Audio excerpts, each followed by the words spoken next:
Before they could react, they were sucked into a hidden underwater tunnel.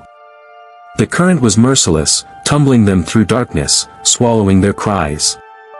For what felt like eternity, they struggled against the force until, at last, they were hurled into a vast underground cavern. Gasping for air, they dragged themselves onto a rocky ledge. Their bodies trembled with exhaustion, but their eyes widened as they looked around. The cavern was enormous, its ceiling disappearing into shadows. Shafts of light filtered in through cracks, glinting on something scattered across the ground. At first, they thought it was the reflection of water, but no, it was gold, coins, ornaments, crowns, statues, treasures piled higher than their heads. The walls themselves sparkled with veins of gold, as if the earth had birthed a hidden kingdom. Jobber staggered forward, picking up a coin. His hand shook as he held it up to the light. "Kamal, this is real. This is all real." Kamal's heart pounded. Awe and fear battled inside him. He had dreamed of wealth, but never of this scale. "This place," he whispered, "it could change everything." But as their laughter echoed through the cavern, they realized something terrible: there was no way out. Behind them was only the river's tunnel, too strong to swim against. Above them, only stone. They were trapped, buried alive in a kingdom of gold. Days passed in the underground cavern. Kamal and Jabir counted them by scratching marks into the golden walls. Though time blurred in the endless dark, the treasure that glittered so brightly at first soon became a cruel reminder of their fate. Gold could not feed them. Gold could not quench their thirst. Their stomachs ached, their lips cracked, and the air grew heavy with despair. At night, when exhaustion forced them to sleep on hard stone, they dreamed of their village, of the smell of roasted corn, the laughter of children, the call of drums in the evening. Each dream was torture when they woke, yet even in despair, they found strength in each other. "Jabir," Kamal said one night, his voice hoarse, "if we give up, this gold becomes our grave. But if we fight, it may become our salvation." Jabir clenched his fists, eyes burning with determination. "Then we fight. We break this prison, even if it costs us our last breath." One morning, or what felt like morning, they noticed something strange. As Jabir leaned against the cavern wall, he felt the faintest breath of air brushing his skin. It was cool, subtle, but unmistakable. "Kamal," he gasped. "Do you feel this? There must be a passage." Hope surged through them. They pressed their ears to the wall, listening.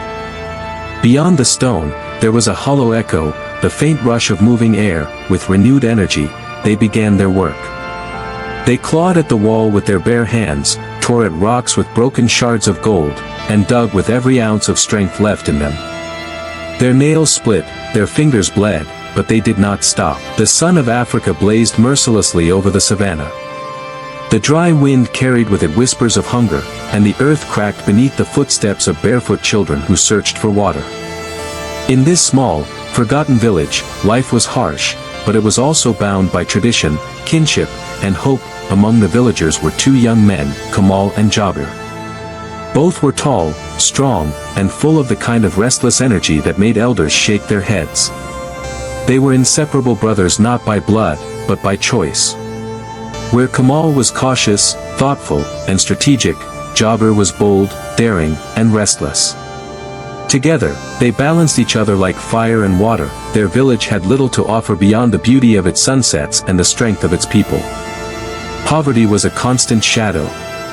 The tribe survived on herding, small patches of farming, and the occasional trade with merchants who passed through dusty paths. Yet Kamal and Jabir always believed there was more to life, more than the hunger, more than the thirst, more than watching their people suffer. It was this desire for something greater that sent them wandering further than anyone else in their village had dared to go. On a day when the sun was at its fiercest, the two friends set out to explore beyond the hills that marked the end of their grazing lands. Sweat rolled down their backs, and the sand beneath their feet seemed to burn. They joked to mask their exhaustion, but inside, each felt the weight of the unknown. "Do you think we will find anything beyond these hills?" Jabir asked, shielding his eyes from the glare. "Every place hides something," Kamal replied. "Even the desert keeps secrets. We just have to look." As they climbed the hills, their throats parched and their bodies weary, they suddenly heard a sound neither expected: the distant rush of water. At first, they thought it a trick of the heat, a mirage teasing them with false hope. But as they pressed forward, the sound grew louder, clearer, and then, there it was, a river unlike anything they had ever seen. Its waters shimmered like silver under the sun, cutting through the barren land like a vein of life itself. Birds circled above, and cool mist kissed their faces as they approached. The friends looked at each other in disbelief. "This river," Jobber whispered, "it doesn't belong here. I have never heard of it." Kamal crouched down, dipping his hand into the water. It was cool, fresh, alive. "Then perhaps," he said softly, "it is meant for us." Driven by the unbearable heat, the two young men stripped off their dusty clothes and leapt into the inviting waters. The river embraced them with a shocking coolness, washing away sweat and fatigue. Laughter filled the air as they splashed each other like children again, but their joy was short-lived. Beneath the surface, the river was far deeper than it appeared. A powerful current pulled at their legs. They tried to resist, but the water dragged them toward a dark chasm at the river's floor. Before they could react, they were sucked into a hidden underwater tunnel. The current was merciless, tumbling them through darkness, swallowing their cries. For what felt like eternity, they struggled against the force until, at last, they were hurled into a vast underground cavern. Gasping for air, they dragged themselves onto a rocky ledge. Their bodies trembled with exhaustion, but their eyes widened as they looked around. The cavern was enormous, its ceiling disappearing into shadows. Shafts of light filtered in through cracks, glinting on something scattered across the ground. At first, they thought it was the reflection of water, but no, it was gold, coins, ornaments, crowns, statues, treasures piled higher than their heads. The walls themselves sparkled with veins of gold, as if the earth had birthed a hidden kingdom. Jobber staggered forward, picking up a coin. His hand shook as he held it up to the light. "Kamal, this is real.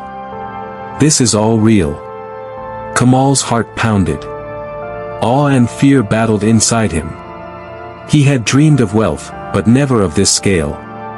"This place," he whispered, "it could change everything." But as their laughter echoed through the cavern, they realized something terrible: there was no way out. Behind them was only the river's tunnel, too strong to swim against.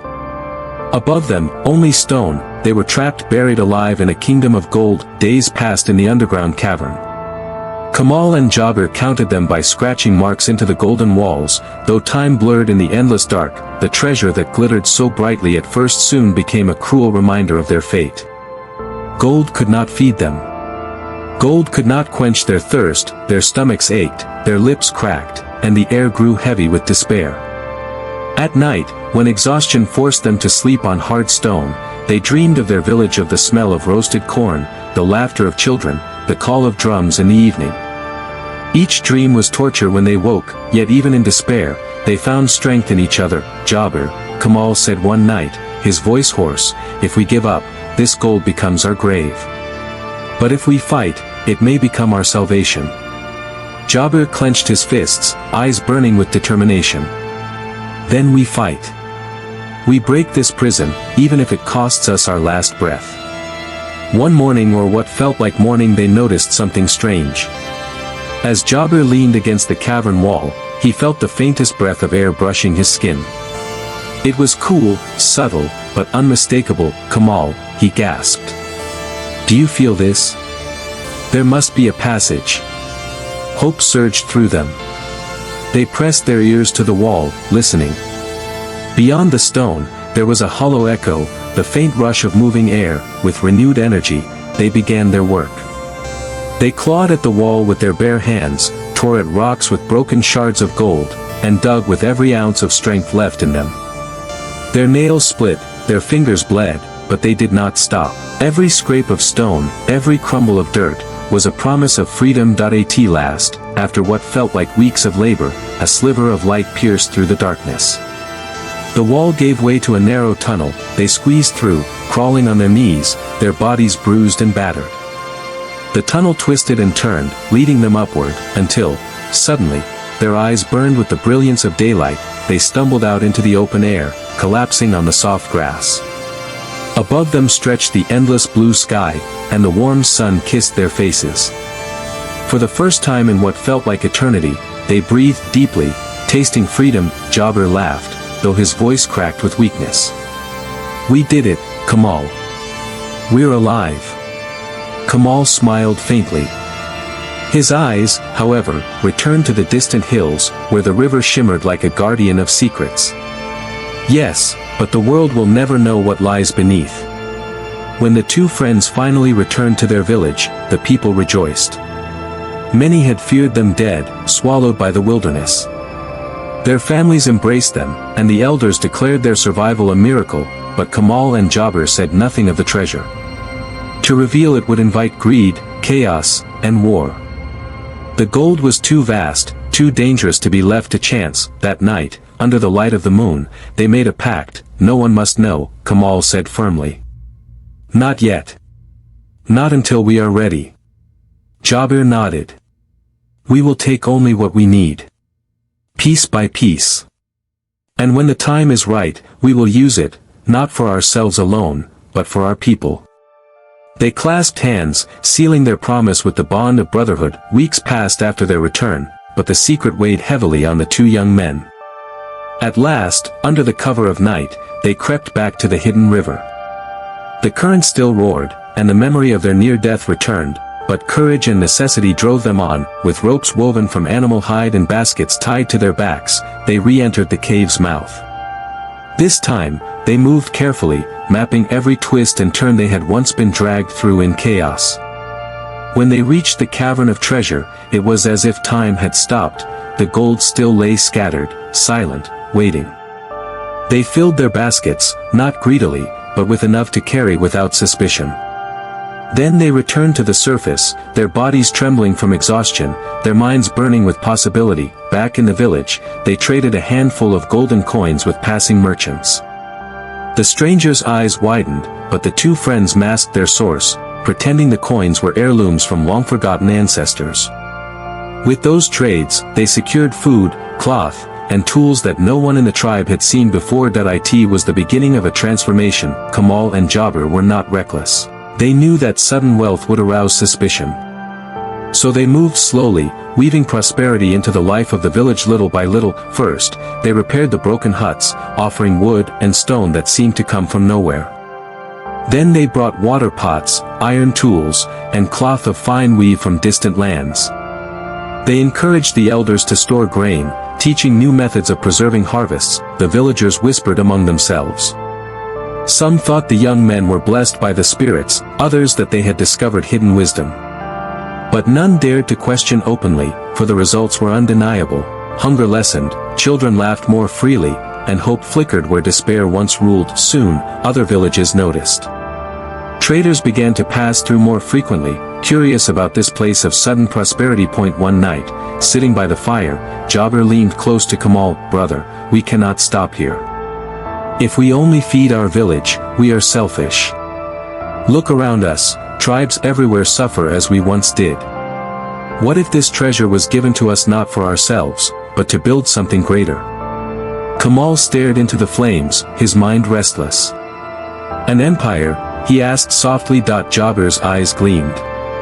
"Yes. A nation built not only on gold, but on knowledge, trade, and strength. A place where our children will never know hunger." Silence hung between them, broken only by the crackle of fire. At last, Kamal nodded. "Then we must plan carefully. Gold is powerful, but it also attracts enemies. If we are careless, we will lose everything before it begins." From that night forward, their mission grew larger than themselves. Over the next years, the two men turned wealth into infrastructure. They financed wells that never ran dry, schools where children learned not just to herd but to read and write, and markets where trade flourished with distant lands. They secretly used the cavern's endless wealth to back every venture. Caravans of goods traveled under their guidance. Ivory, spices, cloth, and tools flowed in and out. Slowly, they built alliances with neighboring tribes, not through conquest but through generosity. People began to call them not merely young men, but leaders. And their once forgotten village became the center of a growing power, a beacon of prosperity in a land long forgotten by kings, but with prosperity came whispers.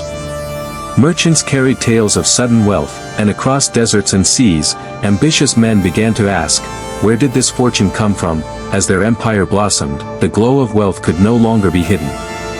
Merchants from the coast spoke in hushed tones of a mysterious inland tribe whose young leaders had transformed barren lands into markets of gold. One evening, as the sun bled red over the horizon, Kamal sat with the elders. An old man, his voice cracked with warning, said, "Gold is a flame, my son. It gives light, but it also draws moths who burn themselves, and sometimes the flame itself is destroyed. Guard what you hold, for men will come with sharp smiles and sharper blades." Kamal listened, his heart heavy. He knew the old man spoke truth, that it began with a rival tribe from the north. Tall warriors, their spears tipped with iron, descended upon the borders, demanding tribute. "We have heard of your riches," their leader sneered. "Share them, or we will take them by force." Jabir, fearless as always, stood firm. "Our wealth is not for plunder. If you seek trade, you are welcome. But if you seek to steal, you will find us stronger than you imagined." The battle that followed was fierce. Though their people had not known war for generations, the weapons bought with gold, the sharp blades, the shields of iron, turned the tide. The invaders fled, their pride broken, their leader humbled. It was their first true test, and they passed. But Kamal's mind burned with unease. Each victory will only bring more challengers. Years later, strangers arrived, not tribesmen, but pale-faced sailors from distant lands. Their ships cut through the waters like beasts of wood and cloth.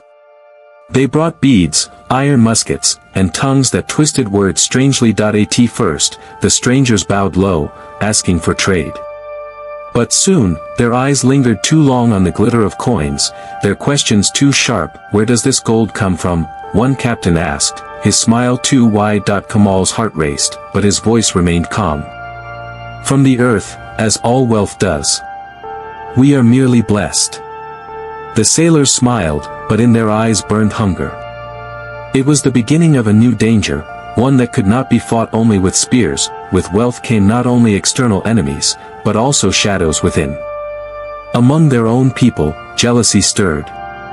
Some whispered that Kamal and Jabir hoarded too much, that they were kings in all but name. Even between the two brothers of spirit, cracks began to show. "We cannot keep this secret forever," Jabir argued one night, pacing the floor.